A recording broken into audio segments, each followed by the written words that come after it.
Break के बाद आप सभी दर्शकों का स्वागत है। चलिए अब रुख करते हैं अगली कड़ी की ओर।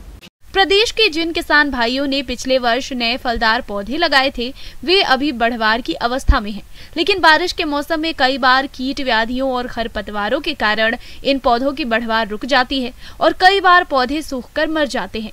ऐसे में अभी नए बागों की देखरेख पर विशेष ध्यान देने की जरूरत होती है, जिसके बारे में बता रहे हैं कृषि विज्ञान केंद्र सुखेत जिला मधुबनी के कृषि वैज्ञानिक डॉक्टर प्रदीप कुमार विश्वकर्मा। आपने बहुत ही अच्छा सवाल किया।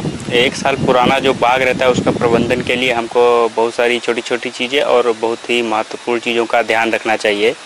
जैसे कि एक साल पुराना ऑर्चर्ड हो गया है तो हमको एक साल पहले जब हमने प्लांटिंग के टाइम पे जितना फर्टिलाइज़र वगैरह दिया था, तो इसके बाद हमारा जो फर्टिलाइज़र शेड्यूल होता है वो भी फॉलो करना पड़ता है। जैसे कि हमको एक साल बाद उसमें पानी का और फर्टिलाइज़र का बहुत ही महत्व रखना चाहिए। फर्टिलाइज़र हमको एक ऑप्टिमम क्वांटिटी में देना चाहिए, ना तो ज़्यादा देना चाहिए ना तो कम देना चाहिए। अगर ज़्यादा देंगे तो उसमें बर्निंग इफेक्ट या स्कॉर्चिंग इफेक्ट आ जाएगा। जैसे कि आम में अगर हम फर्टिलाइज़र पोटेशिक फर्टिलाइज़र ज़्यादा दे देंगे या फिर म्यूरेट ऑफ पोटाश दे देंगे तो हमको उसमें क्लोरोसिस के सिम्टम दिखाई देंगे। इसीलिए आम में हमको क्या करना चाहिए, उसको म्यूरेट ऑफ पोटाश को अवॉइड करके सल्फेट ऑफ पोटाश का प्रयोग करना चाहिए। नए लगाए गए पौधों में पानी की अधिकता और कमी दोनों ही नुकसान करते हैं, अतः जरूरत के हिसाब से पानी देना चाहिए। पानी की जरूरत भूमि के प्रकार और मौसम के ऊपर निर्भर रहता है। पहली सिंचाई यदि वर्षा न हो तो पौधे लगाने के तुरंत बाद की जानी चाहिए। इसके बाद जरूरत के हिसाब से सिंचाई करते रहें और बारिश की अधिकता होने पर खेतों में जल भराव की स्थिति में जल निकास की उचित व्यवस्था रखें। और दूसरा बहुत ही इम्पोर्टेंट चीज़ है पानी।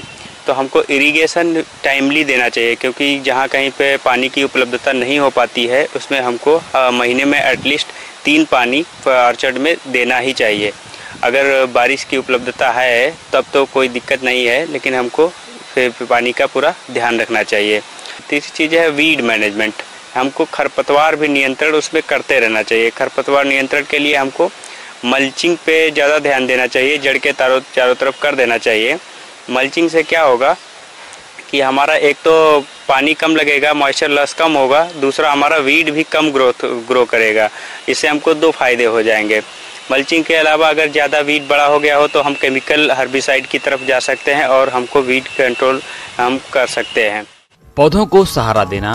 नए लगाए गए पौधों को बांस या लकड़ी लगाकर सहारा देना चाहिए, जिससे वह तेज हवा से टूटे नहीं। कलमी पौधों में इस तरह की सुरक्षा की अधिक जरूरत होती है।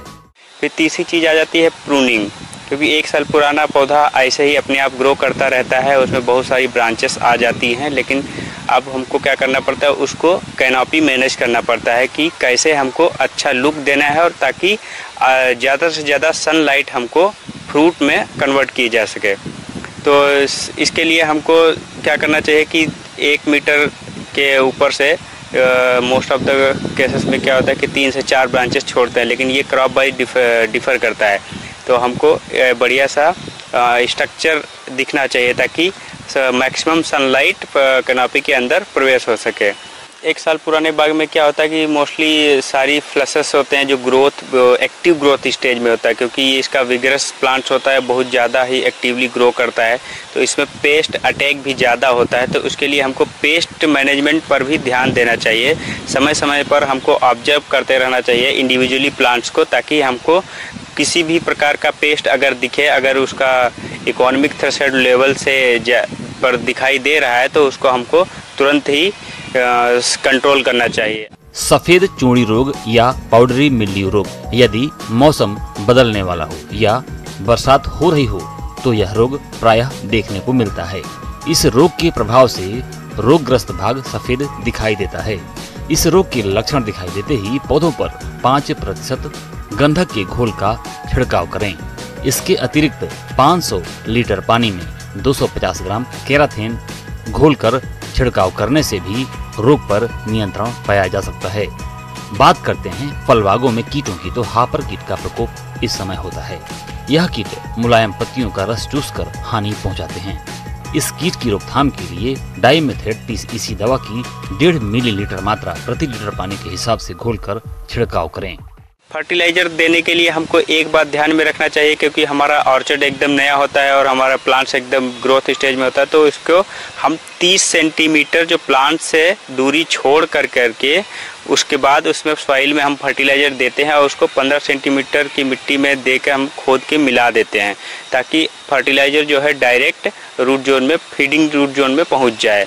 इससे हमको फर्टिलाइजर का लॉस कम होगा और अधिक से अधिक उपज मिलेगी, ताकि और हमारे पौधे की हेल्थ जो है वो भी सही दिखेगी।